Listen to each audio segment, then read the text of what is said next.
Hai listeners, hai pemirsa, apa kabar Anda? Saya doakan Anda dalam kondisi sehat. Selamat datang di iRadio Namu. Nah, kali ini kita punya segmen iRadio Namu di mana kita akan datang ke dinas, ke tempat-tempat yang memiliki kebijakan maupun juga public figure.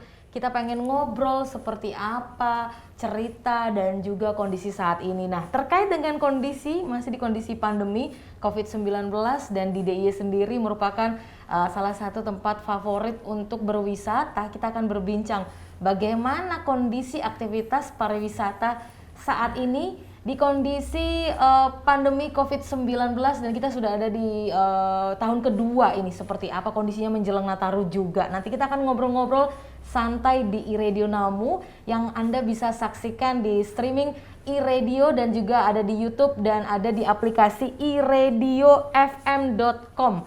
Dan saat ini sudah datang bersama dengan saya pengen ngobrol nih, datang sowan ya bersama dengan Dinas Kesehatan DIY. Sudah ada Ibu DRA Berti Murtiningsi, MKes selaku Kabid P2P Dinas Kesehatan DIY. Apa kabar Ibu Berti? Alhamdulillah sehat. Assalamualaikum warahmatullahi wabarakatuh. Waalaikumsalam. Ibu bagaimana nih menjelang kesibukannya menjelang akhir tahun untuk mencapai target vaksin ini, Bu? Ya, saat ini kita memang sedang bekerja keras. Karena vaksinasi kita itu sebetulnya sudah 97%, tinggal saknil gitu ya, 3%. Tapi itu harus dicari karena itu mesti yang biasanya kalau tinggal sedikit kan itu yang delik-delik itu. Nah, ini yang sedikit ini nih, makanya justru nanti kita akan cerita-cerita Ibu ya. Kemudian sudah hadir juga dari Dinas Pariwisata DIY ada Ibu Fitri Wahyuni SEMSI selaku Kabid Industri Dinas Pariwisata DIY. Apa kabar Ibu Fitri? Baik, alhamdulillah. Nah, ini juga sibuk pastinya sama kayak Ibu Berti ya, menjelang Nataru, akhir tahun Ibu ya. Tentunya tetap semangat. Baiklah. Nah, ini berbicara mengenai COVID-19 dan aktivitas pariwisata di DIY. Kondisi kita kemarin sempat cukup kaget juga ya Bu, adanya peningkatan kasus, bahkan kita tertinggi senasional, tapi syukur alhamdulillah beberapa hari ini sudah mulai melandai. Seperti apa sih Bu sekarang kondisinya? Jadi kalau di DIY ya Mbak ya, itu saat ini itu sebetulnya kita ini sudah melandai memang. Tapi kadang-kadang kita punya kasus yang banyak. Jadi pernah jadi juara 1 nasional gitu ya. Nah, ini karena memang akhir-akhir ini kita itu melaksanakan yang namanya surveillance aktif. Apa itu surveillance aktif? Kita itu mencari. Kalau kemarin karena sebelum landai karena kasusnya memang banyak ya, kasus itu dalam tanda petik datang sendiri. Jadi dia periksa kemudian positif, dia periksa positif, terus kemudian kita tracing. Nah, kemarin itu kita melakukan surveillance aktif pada pelaksanaan PTM. Sekolah tatap muka. Betul. Itu. Nah, ternyata memang dalam surveillance aktif yang kita cari itu kita temukan. Jadi ini menunjukkan bahwa ya memang kita temukan, tapi mereka ini OTG karena itu siswa-siswa yang sekolah ya. Nah, jadi menunjukkan bahwa memang di masyarakat masih terjadi penularan. Ya, itu yang tinggi itu kemarin dari situ. Dari PTM itu ya? Dari PTM, kemudian yang kedua dari fasilitas pelayanan kesehatan. Jadi misalnya orang periksa TB. Nah, itu karena ini kan jelas TB tapi kita swab. Nah, orang periksa cuman misalnya sudah rutin HIV misalnya, rutin ngambil obat. Nah, ini kita swab. Jadi seperti itu. Tapi itu tidak semua ya. Kita lakukannya dengan screening, dengan pada kondisi tertentu kita lakukan itu. Baik. Jadi dengan adanya peningkatan tracing ini juga sebenarnya lebih bisa men-screening mana masyarakat yang masih ada kasus positif Ibu ya. Nah, saya ke Ibu Fitri ini, kalau kondisi pariwisata nih di semester kedua tahun ini, tahun kedua, ini seperti apa kondisinya? Kita sudah melewati masa PPKM ya tentunya, sudah ada angin segar ini Ibu Fitri. Pariwisata di DIY sudah mulai menggeliat, sudah bangkit ya. Karena dulu waktu awal-awal pandemi di tahun 2020, di bulan Maret, itu kita mengalami kunjungan wisatawan yang bisa dibilang cukup signifikan dan tiarap ya kurvanya itu kunjungannya. Turun banyak sekali dan mulai perlahan-lahan mulai bangkit dengan adanya pengaturan PPKM, kemudian juga ada kita mempunyai CASE, kemudian juga sudah diterapkan aplikasi Peduli Lindungi. Sekarang kita bisa lihat beberapa destinasi sudah mulai crowded, macet ya di beberapa titik. Betul, di apalagi Malioboro, weekend. di beberapa titik. Tapi kita harus tetap prokes dan semangat karena pariwisata merupakan pilar untuk DIY pengembangannya. Pariwisata juga bahwa kita juga pendidikan, kebudayaan. Kita dikaruniai alam yang indah, pariwisatanya lengkap sekali, mulai nature, culture, kemudian man-made. Nature-nya kita punya hutan, gunung, lautan yang bagus sekali, kemudian ada culture, budaya kita adiluhung, ada beberapa destinasi wisata budaya, banyak sekali yang merupakan juga World Heritage, ada Keraton, Prambanan, Taman Sari, banyak sekali. Dan ada man-made, ada museum, kita ada hampir 40 museum. Jadi kemudian juga destinasi-destinasi wisata buatan yang instagramable buat anak-anak milenial banyak sekali. Dan kita di DIY ini juga karena pandemi usaha pariwisata juga berubah, pariwisatanya juga berubah, go digital semua belajar dari marketingnya juga online, kemudian reservasi masuk ke destinasi wisata bisa memakai aplikasi online biar tidak berkerumun. Jadi nanti langsung masuk, bahkan pembayaran juga bisa dengan e-money, nanti tidak ada bersentuhan ya, mengurangi bersentuhan ya. Begitu sekarang agak. Kemudian pariwisata dulu mass tourism, sekarang juga berubah jadi small size. Kemudian dengan di alam-alam terbuka, di tempat-tempat yang open air area gitu. Baik. Ada perubahan dikit.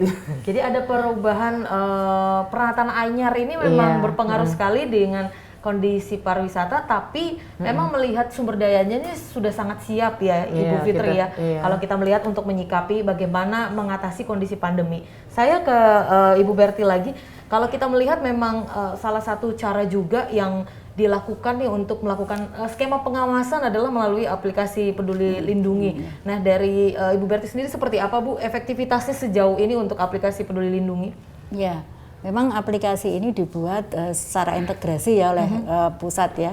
Jadi mulai dari orang bisa dites kemudian hasilnya positif, lalu kemudian orang ini posisi ada di mana, orang ini sudah tervaksin atau belum, itu kan bisa dilihat dari Peduli Lindungi.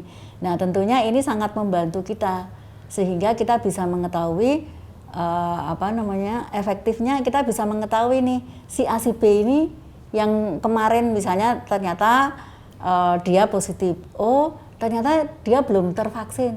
Itu dari aplikasi ini kan bisa dilihat. Sehingga ini diterapkan di masing-masing baik itu pariwisata, masing-masing sektor menggunakan ini untuk mendeteksi. Baik, ya ini memang membantu sekali ya untuk bisa mengetahui. Nah, namun itu tadi butuh tanggung jawab juga dari tempat-tempat publik ini supaya setiap orang yang datang harus mengakses aplikasi Peduli Lindungi. Nah dari Dinas Kesehatan sendiri ini mempersiapkan Ibu seperti apa kondisi pandemi COVID-19, kita masih di level 2 ini Ibu ya. Kalau terkait dengan akhir tahun adanya perubahan-perubahan terkait dengan PPKM level, tapi memang terkait dengan skema untuk pengawasan, pengendalian supaya tidak adanya kelonjakan ini seperti apa persiapan dari Dinas Kesehatan? Lonjakan kasus ini diharapkan memang tidak terjadi. Tapi apapun itu kita harus siap, karena kita sudah belajar dari lonjakan kasus di bulan Juli Agustus kemarin. Betul. Nah sehingga pengalaman Juli Agustus ini kita gunakan untuk siap.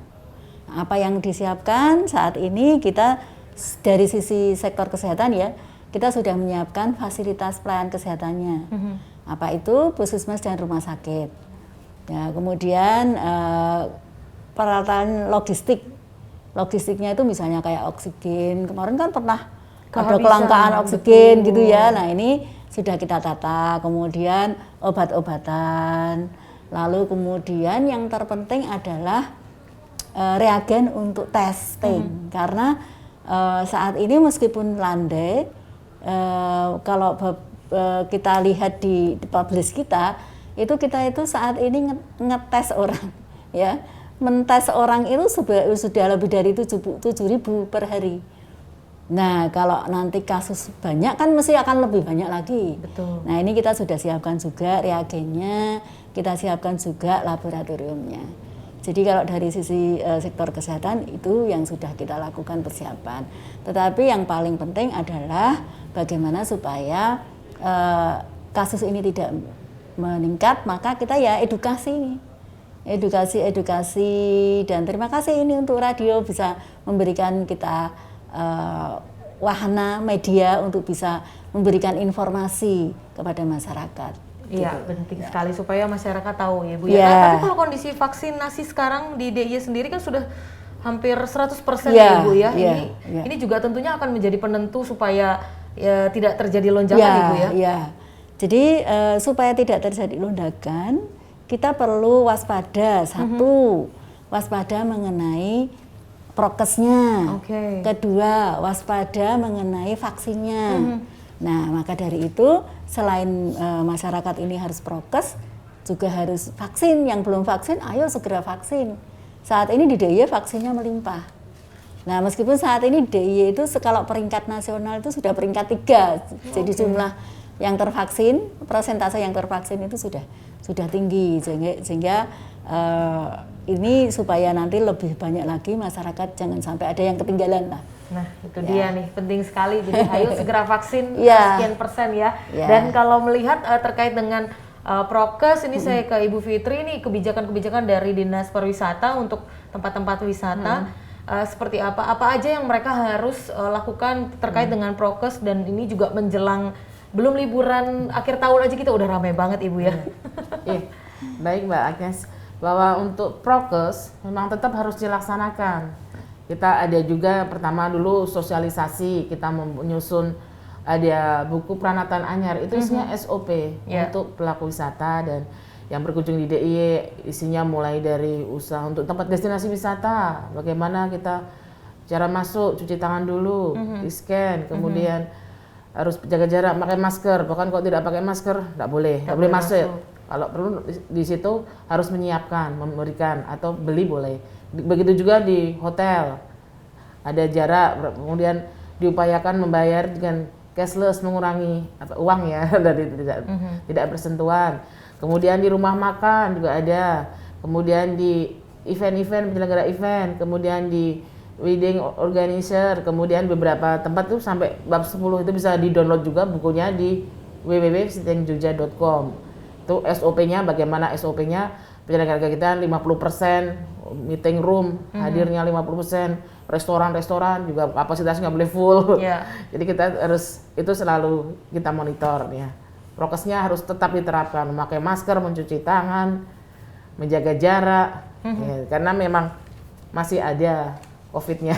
Masih ada COVID-nya? Iya, jadi kita harus berhati-hati dan waspada. Baik, jadi memang dari SOP peranatan anyar ini sudah di-sharekan ke seluruh pelaku usaha, tempat-tempat wisata, kemudian mall, hotel juga ini yang memang potensinya pasti akan ada kerumunan, Bu Fitri ya. Tapi bagaimana juga nantinya akan dilakukan pengawasan. Nah, nanti kita akan bahas lagi seperti apa juga dari Dinas Kesehatan DIY untuk terus melakukan pengawasan terkait dengan kondisi pandemi yang ada di DIY. Nanti kita akan bahas, tetap di Radio Namu.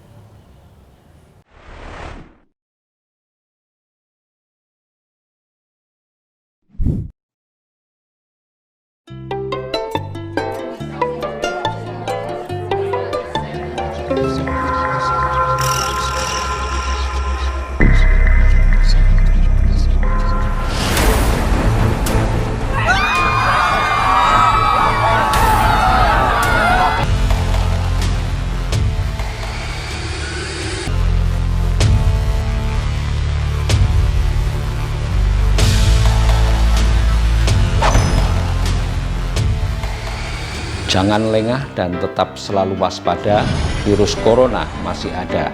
Ayo, perangi dan cegah bersama-sama dengan cara mematuhi protokol kesehatan dengan disiplin dan menjalankan 5M.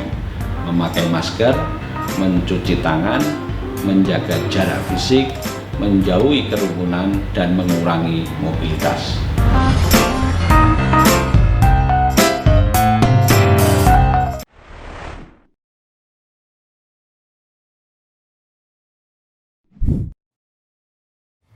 Ya baik listeners, ada kembali di iRadio Namu dan masih saya sowan nih ke Dinas Kesehatan DIY dan juga kita akan ngobrol dengan Dinas Pariwisata DIY masih dengan Ibu Berti dan Ibu Fitri di sini. Tadi sudah membahas bagaimana kondisi saat ini ya terkait dengan kondisi pandemi menjelang akhir tahun, tentunya juga melihat kondisi pariwisata yang sudah semakin meningkat, okupansi juga bertambah dan ini terus adanya kesiapan terkait dengan skema pengawasan supaya tidak terjadi lonjakan tentunya yang dikhawatirkan. Nah, saya ke Ibu Berti lagi, Bu, kalau kita melihat persiapannya nanti ini Ibu ya, kalau terkait dengan Dinas Kesehatan, apakah nanti untuk penyedia vaksinasi lebih diperluas lagi supaya gampang mengakses, kemudian juga untuk yang mau melakukan tes swab, cara mengaksesnya juga akan tersebar luas, seperti apa layanan-layanan dari Dinas Kesehatan?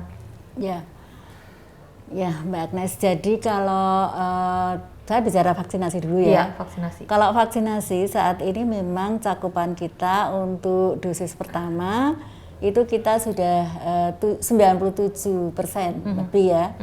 Lalu kemudian untuk dosis keduanya sudah 86%. Nah, kita tinggal menyelesaikan kurang lebih 3%, kurang dari 3%. Nah, bagaimana cara menyelesaikan itu? Jadi kita di DIY ini punya puskesmas sebanyak 121 puskesmas. Lalu rumah sakit ada sekitar 79 rumah sakit. Nah, ini pelayanan vaksinasi ada di situ. Di samping itu di masing-masing kabupaten kota ini ada sentra-sentra. Sentra-sentra yang dibuka untuk melaksanakan vaksinasi. Contohnya kayak di kota itu di XT Square gitu ya, tiap hari buka. Lalu kemudian di masing-masing dinas kesehatannya ini juga ada. Nah, ini yang kita laksanakan. Nah, saat ini memang mengejar yang kurang dari 3% itu memang agak kesulitan. Lalu kita membuat strategi untuk melakukan jemput bola. Jadi di data di setiap RT RW mana yang belum, kemudian dilakukan dijemput untuk diajak ke fasilitas kesehatan untuk misalnya di puskesmas atau sedang melaksanakan di RT RW, nah itu di situ. Lalu kemudian tadi mengenai testing. Jadi kalau di DIY ini lab kita itu sebetulnya banyak. Nah, laboratorium terutama yang swasta, yang ada di rumah sakit maupun laboratorium mandiri, ini siap melaksanakan testing. Tapi memang kalau swasta ya berbayar. Nah, testing yang tidak berbayar, kita sudah punya ada laboratorium BBTKL, ada rumah sakit Sarjito, ada BLKK, kemudian juga ada yang di UGM. Nah, ini kita gunakan untuk melakukan testing yang tracing. Jadi kalau ada satu orang positif, lalu kan kemudian kita melakukan tracing. Dia kontak erat dengan siapa saja. Nah, kontak eratnya ini dites oleh teman-teman kita tracer, dapat koordinasi puskesmas, kemudian dikirim sampelnya ke laboratorium yang saya sebutkan tadi. Jadi itu tidak bayar kalau itu. Kalau dari hasil tracing tidak bayar. Tapi kalau misalnya ada orang yang mau tes, saya kok nggak enak badan ya, saya mau tes sendiri, ya itu bayar. Tapi kalau dia tidak enak badan, datang ke fasilitas pelayanan kesehatan, dia punya BPJS, ya tidak bayar. Jadi kita sudah siapkan, sebetulnya ini sejak awal pandemi sudah kita siapkan, cuman berkembang. Baik. Gitu ya. Jadi untuk fasilitas nih sudah siap. Siap Ibu ya, terkait dengan puskesmas, kemudian untuk testing juga. Ini termasuk nanti juga untuk yang datang, kan wisatawan mungkin dari luar kota itu juga bisa mengakses Ibu? Bisa mengakses. Jadi untuk misalnya orang dari luar DIY pun bisa mengakses itu kalau memang mau ikut tes gitu ya, itu bisa diakses di laboratorium tersebut. Baik, jadi memang perlunya juga ini rasa tanggung jawab Ibu ya, kalau ada di sekitar mungkin lagi liburan ternyata ada salah satu yang mungkin nantinya positif, harus ada inisiatif untuk melakukan screening dan testing itu tadi Ibu ya, supaya untuk mengantisipasi. Nah, nanti kalau misalnya dari luar kota gitu untuk penyedia tempat karantina juga sudah disediakan kah Ibu di DIY sendiri? Ya, jadi di DIY ini juga tersedia shelter, di mana shelter itu digunakan untuk yang positif tidak bergejala. Nah ini kita sudah ini sebetulnya shelter ini saat ini dengan turunnya kasus ini hanya terpakai tidak lebih dari 1%, Mbak. Baik. Jadi dari yang saat ini ya. Nah mudah-mudahan nanti kalau ada lonjakan kasus ya tidak terlalu banyak sehingga shelter ini tidak dimanfaatkan gitu harapannya. Tapi tetap disiapkan. Doa kita semua tentunya Ibu ya. Ya. Baik, saya ke Ibu Fitri. Ini kalau melihat Ibu sudah enak Ibu ya. Dan ini kalau kita melihat kondisi pandemi, tentunya yaitu tadi untuk mengantisipasi tidak adanya lonjakan kasus, pasti tidak bisa dihindari kalau masyarakat luar itu sangat senang sekali untuk datang liburan ke Yogyakarta. Nah, dari Dinas Pariwisata sendiri melakukan pengawasan untuk tempat-tempat wisata, lebih tepatnya atau juga dengan PHRI, perkumpulan hotel-hotel yang ada di DIY ini seperti apa pengawasannya? Apakah nanti ada punishment atau mungkin sanksi jika melanggar SOP yang sudah diberikan ke seluruh pelaku usaha? Iya. Pengawasan ini menyeluruh, Mbak. Kita bersinergi dengan semua stakeholder. Dari kementerian, kemarin juga telah melakukan evaluasi dan monitoring untuk penerapan CSE-nya. Kemudian dari Pol PP, yaitu 24 jam. Dalam sehari ada 3 shift. Dalam tiap shift ada 6 grup. Itu tiap hari. Dia menyisir semua destinasi wisata, semua restoran, rumah makan. Kemudian dari Dinas Pariwisata di bidang destinasi juga melakukan monitoring di destinasi wisata dengan kabupaten kota. Kemudian kami di bidang industri juga melakukan pembinaan dan pengawasan di beberapa usaha jasa pariwisata. Kemudian di kabupaten kota juga memperlakukan ini ya, ganjil genap di beberapa pembatasan itu. Di area pembatasan dia akan melakukan tracing juga kepada setiap yang datang. Jadi kita udah pengamanannya udah berlapis ya. Semua stakeholder juga tetap ini ya bersama-sama bersinergi. Kemudian untuk punishment, misalnya ada kerumunan, kita akan dibubarkan. Ya, kemudian bidang penerapan, itu ramai sekali, misalnya dapat aduan, itu ramai sekali, akan dikunjungi nanti. Kita kunjungi, kemudian Pol PP juga melakukan monitoring ya. Nah, kemudian kalau misalnya kapasitasnya berapa sampai melebihi kan nggak boleh. Kemudian tetap selalu berkala diingatkan. Punishment-nya itu nanti teguran, lisan ya. Teguran pertama, kedua, ketiga. Dan sampai nanti pembubaran. Mungkin nanti ada sampai pidana juga, tapi di DIY belum ada, nggak ada. Insya Allah tertib semua ya. Sampai udah. Jadi mungkin pembubaran, misalnya kerumunan, ada acara di mana gitu pembubaran gitu udah pernah ada beberapa. Baik. Ya. Jadi memang kalau kita melihat ini artinya pengawasan terus ditingkatkan. Meskipun nanti menjelang Nataru akan semakin ramai, bukan berarti lengah Ibu ya. Tetap akan terus dipantau. Nah, ini terkait dengan tempat-tempat wisata kan pastinya untuk men-tracing, untuk melakukan skema pengawasan ini melalui aplikasi Peduli Lindungi, ini salah satu. Termasuk juga kalau di Dinas Pariwisata DIY sudah ada Visiting Jogja. Nah, terkait dengan digitalisasi ini kan koneksi internet sangat dibutuhkan. Nah, bagaimana persiapannya juga dari tempat-tempat pelaku usaha, tempat wisata untuk bisa terus melakukan pengawasan ini kan pastinya menggunakan aplikasi Peduli Lindungi, tapi koneksi kadang-kadang ada di beberapa tempat blank spot. Ini seperti apa Ibu Fitri? Di samping kita menggunakan digital, kita juga secara kontinu tetap monitoring, patroli tetap ada dari semua stakeholder tadi ya, bahwa dari Pol PP, dari dinas sendiri, dinas tempat, kabupaten kota, yang memperlakukan ganjil genap. Jadi intinya kita semua bersama-sama tetap menerapkan prokes harus dilaksanakan dan pengawasan, nggak boleh berkerumun intinya. Baik. Jadi memang sinergitas dari seluruh stakeholder ini terus akan dilakukan untuk mengoptimalkan. Baik, nanti kita akan bahas lagi ini terkait dengan kondisi menjelang Natal Tahun Baru, ya kan, adanya perubahan aturan dari pusat. Nah, seperti apa juga persiapan dari Dinas Kesehatan dan Dinas Pariwisata terkait dengan libur Natal Tahun Baru? Setelah ini kita akan bahas, tetap di iRadio Namu.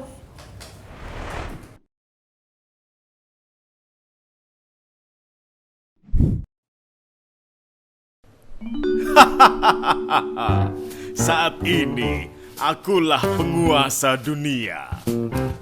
Tak satu negara pun mampu mencegah aku.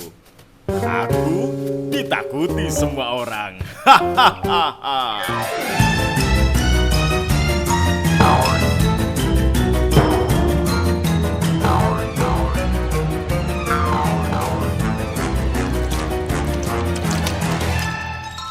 Wah, perih, panas, ampun.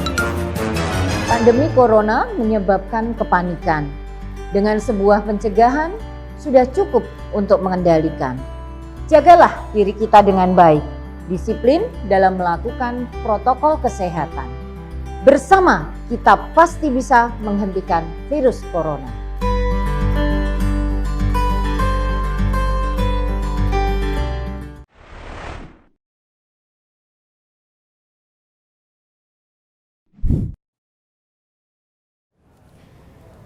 Baik listeners, Anda kembali di iRadio Namu. Kita sudah di segmen terakhir ini berbincang mengenai tentang COVID-19 dan aktivitas pariwisata yang ada di DIY. Tentunya ini yang menjadi perhatian. Beberapa hari lalu pemerintah menyampaikan bahwa terkait dengan kebijakan pemerintah pusat yang membatalkan PPKM level 3 di seluruh daerah, di seluruh provinsi yang ada di Indonesia. Dan seperti apa tentunya di DIY dari pemerintah kota juga sudah mempersiapkan skema pengawasan untuk terus mengendalikan. Mungkin ada keleluasaan tapi tetap harus dikendalikan. Nah, ini yang akan kita tanyakan nih, seperti apa ya kira-kira persiapannya nih. Saya ke Ibu Berti terlebih dahulu. Ada perubahan ini, Bu? Apakah juga nantinya terkait dengan pengawasan untuk kedepannya ini juga akan disesuaikan? Baik Mbak Agnes, jadi memang isu-isu ini kan PPKM dan memang sudah disampaikan ya, PPKM level 3 seluruh secara nasional dicabut gitu ya, tidak jadi gitu ya. Nah tetapi ternyata kan ada PPKM Nataru. Nah meskipun PPKM Nataru ini kemudian ada kebijakan-kebijakan yang tidak seperti PPKM level 3, jadi untuk daerah-daerah tertentu. Nah untuk DIY ini ya tetap kita mengikuti PPKM Nataru ini dengan melakukan pembatasan-pembatasan.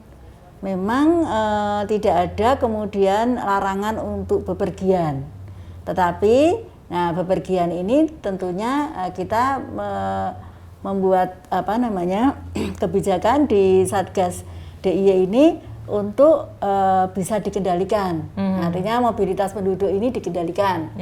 Nah, untuk itu maka ada aturan-aturan tertentu yang ini dari sisi perhubungan ya. Ini ada aturan tertentu bagaimana mobilitas penduduk ini dikendalikan.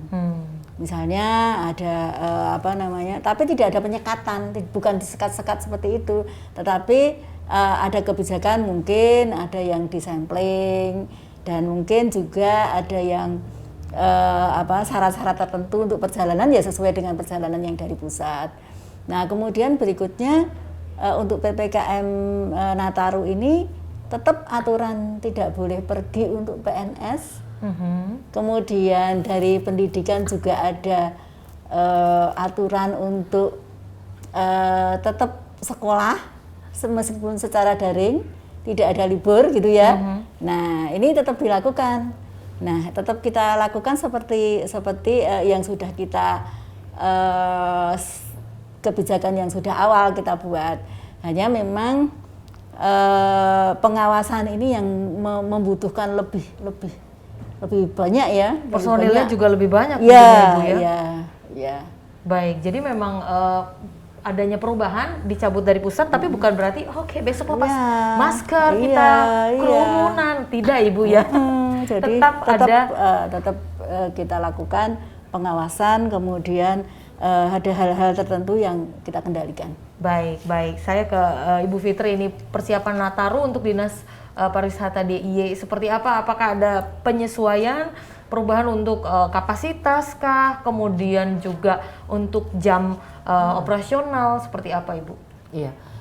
Kalau untuk persiapan Nataru ya, karena nanti Natal tahun baru itu posisi wisatawan di peak season, semua pada berkunjung liburan gitu ya. Jadi kita juga udah menyiapkan semua bahwa nanti tetap prokes, tetap diterapkan prokesnya, kemudian aturan-aturannya sesuai SOP yang udah berlangsung. Boleh wisatawan, boleh jalan-jalan, tapi tetap nggak boleh lepas masker. Kemudian kapasitas rumah makan, restoran, hotel, jalan-jalan itu juga semua harus ditaati. Tetap prokes dan silakan jalan-jalan supaya semua aman. Kita saling melindungi, saling menjaga juga. Aplikasi Peduli Lindungi silakan di-download. Nanti masuk mall, mau masuk jalan-jalan kan semua destinasi beberapa sudah menerapkan ya, harus dipakai. Kemudian juga semua sudah tersertifikasi CASI beberapa hotel, restoran. Sejak tahun 2020 kita dapat fasilitas sertifikasi CASE dari Kementerian Pariwisata. Ada 230 usaha, ada hotel, restoran, destinasi pada tahun 2020. Kemudian pada tahun 2021 ini juga ada 265 hotel, restoran, destinasi, homestay, angkutan perjalanan wisata itu sudah tersertifikasi CASE. Karena sekarang banyak juga yang nelpon untuk reservasi hotel, apakah sudah CASE? Betul ya, sekali. Kemudian ya itu kan kita hygiene nomor 1 ya, clean lines, kemudian health, safety. Ya, kemudian environment sustainability, tetap ya lingkungan jaga. Jadi intinya supaya tetap bersih, kemudian kita juga dalam wisata aman, nyaman, kenangan. Nanti supaya kunjungan datang lagi repeater. Betul. Karena Jogja itu ngangeni gitu ya. Jadi sudah mungkin dulu kuliah di Jogja atau ada eyangnya di Jogja atau jadi selalu pengen balik lagi. Dan kemudian pesonanya juga banyak sekali selain alam, tadi juga kulinernya banyak sekali. Bisa pengen nyobain ada apa yang baru lagi ya gitu. Misalnya ada waktu banyak juga yang dari beberapa destinasi dari beberapa wisatawan yang ada di Indonesia suka itu datang ke Jogja. Termasuk dengan kapasitas juga dan kapasitas dan jam operasional tetap nanti akan diatur Ibu ya. Iya, nanti ada tetap penerapannya nanti. Pol PP juga akan 24 jam selalu. Baik. Iya, mengawasi destinasi wisata, usaha restoran, rumah makan gitu ya. Kita tentunya bahagia karena ini pasti terkait dengan pertumbuhan perekonomian, adanya keleluasaan. Tapi itu tadi untuk pengawasan tetap akan terus dilakukan. Jadi pentingnya juga tanggung jawab ya Ibu ya. Kalau kita lihat CASE tadinya hanya ada di hotel, sekarang tidak hanya di hotel, tempat-tempat wisata, bahkan pelaku usaha UMKM juga mereka punya antusias untuk terus punya sertifikat itu. Nah, kalau dari Dinas Kesehatan ini Bu, kalau kita melihat ini kan juga nantinya persiapan dengan Natal Tahun Baru, Nataru ini banyak juga yang ingin mengakses tempat-tempat layanan kesehatan, mungkin juga ingin mendapatkan vitamin atau yang lainnya supaya mereka bisa terjaga, mungkin untuk vitamin infus dan segala macam. Itu seperti apa Bu persiapan untuk Dinas Kesehatan sendiri? Ya, Mbak Agnes, jadi kalau dari sisi kesehatan, setiap Nataru sebelum pandemi maupun saat ini pada pandemi itu ada fasilitas kesehatan yang kita tunjuk untuk menyediakan layanan 24 jam. Nah, layanan 24 jam ini tentunya kalau sekarang karena sudah tidak diperkenankan cuti ya, ASN tidak diperkenankan cuti, jadi akan lebih banyak lagi. Jadi liburnya kan kemudian tidak banyak. Betul. Nah, ini maka layanan yang jaga ini lebih banyak. Nah, setiap persiapan kita setiap Nataru itu kita utamakan puskesmas yang berada di jalur provinsi. Nah, itu harus buka 24 jam. Oke. Ya, kemudian puskesmas yang di dekat daerah wisata. Ini juga buka 24 jam. Oke. Nah, kalau rumah sakit kan jelas selalu buka ya. Betul. Tapi kalau puskesmas itu kan tidak 24 jam. Nah, untuk Nataru kita siapkan seperti itu. Baik. Jadi tidak perlu khawatir ya nanti, karena mungkin kalau sekarang di kondisi pandemi, kalau sebelum pandemi kalau nggak sakit beneran mungkin nggak terlalu peduli. Sekarang kan lebih aware ya Ibu ya. Wah, kalau gimana ya supaya tetap daya tahan tubuhnya baik, supaya apalagi membawa anak-anak, mungkin sudah mulai kondisi tubuhnya menurun, bisa mengakses layanan kesehatan puskesmas di jalur provinsi, di dekat tempat wisata itu buka 24 jam. Tapi tentunya juga tetap Ibu ya yang datang juga kalau bisa sudah vaksin Ibu ya. Penting nih. Kan kalau masuk wisata belum vaksin bisa. nggak boleh gitu ya Bu ya. Iya. Nah. Jadi sudah vaksin, kemudian juga kalau sudah melakukan antigen itu jauh lebih baik nanti Ibu ya. Baik. Jadi memang ini penting sekali sinergi dari tidak hanya dari pemerintah yang melakukan kebijakan, memberikan layanan, tapi juga bagaimana masyarakat terus antusias. Baiklah kalau begitu, mungkin yang terakhir pesan-pesan nih untuk masyarakat, untuk pendengar, untuk listeners yang menyaksikan tayangan ini menjelang persiapan akhir tahun seperti apa dari Ibu Berti terlebih dahulu, monggo. Ya, untuk para pendengar dan penikmat iRadio, saya selaku wakil dari Satgas COVID-19 DIY berharap bahwa tetap kita waspada karena COVID ini masih ada, apalagi dengan adanya varian baru. Nah ini maka kita tetap waspada, tidak perlu panik tapi waspada. Nah kemudian tetap terapkan protokol kesehatan. Saya yakin semua sudah paham, 5M itu apa sudah paham. Mari kita terapkan bersama dan tentunya seperti arahan Bapak Gubernur, masyarakat itu sebagai subjek. Artinya apa? Jadi masyarakat ini sudah terlibat. Jadi para pendengar itu bisa memberikan selain untuk dirinya sendiri juga nek bahasa Jawa ngelek gitu apa ya? Nah itu jadi bisa mengingatkan pada temennya kalau kok kamu nggak prokes. Nah ini kemudian dan nggak boleh tersinggung Ibu. Nggak boleh tersinggung karena ini memang untuk kebaikan kita bersama dan aturannya seperti itu karena kita masih dalam situasi pandemi. Kemudian yang terakhir bagi yang belum vaksin, nah silahkan akses pelayanan kesehatan dimanapun di DIY ini siap menyelenggarakan vaksinasi dan itu selalu ada jadwalnya. Jadi jangan sampai belum vaksin. Kalau ini pariwisata ya, ternyata sampai di DIY ini saya harus vaksin kedua. Nah, gitu kan? Jadwalnya vaksin kedua gitu ya Bu Fitri. Kita siap layani. Jadi vaskes di DIY baik puskesmas maupun rumah sakit juga bisa menyediakan, tapi harus vaksin. Kenapa? Karena vaksin itu salah satu upaya kita untuk memutus mata rantai penularan kita.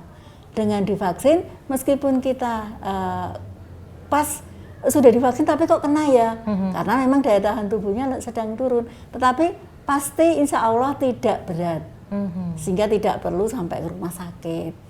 Jadi seperti itu, sehingga vaksin ini juga sangat penting. Baik, jadi yang pendatang yang sedang datang ke Jogja jadwalnya vaksin yang kedua, jangan khawatir, Anda bisa akses layanan kesehatan dari Dinas Kesehatan yang menyediakan. Kalau melihat dari sosial medianya ini selalu update Ibu ya, Dinas Kesehatan DIY itu jadwal-jadwal terkait dengan vaksinasi di mana saja, komplit semua ada di sana. Nah, untuk Ibu Fitri mungkin pesannya untuk listeners yang menyaksikan iRadio Namo, monggo. Baik, untuk pendengar listener, baik bahwa harapan kami di liburan Nataru nanti tidak terjadi ini pandemi dan lonjakan tsunami COVID gelombang 3. Jangan sampai terjadi karena kita Dinas Pariwisata juga sudah membantu memberikan vaksin wisata kepada beberapa kawasan di destinasi wisata di semua kabupaten kota. Itu bukan tugasnya Dinas Kesehatan, tapi kita juga melakukan vaksinasi wisata kemarin karena untuk mengejar membantu 90% itu supaya tercipta herd immunity cepat dan nanti juga pada kunjungan wisatawan supaya wisatawan berkunjung tidak saling menularkan dan kita nanti aman semua di Yogyakarta dan harapannya nanti dapat dilampaui dengan baik Natarunya karena itu memang merupakan peak season dan kalau bagi semua pemirsa mau berjalan-jalan, mau berwisata, silahkan mengambil lokasi-lokasi yang terbuka.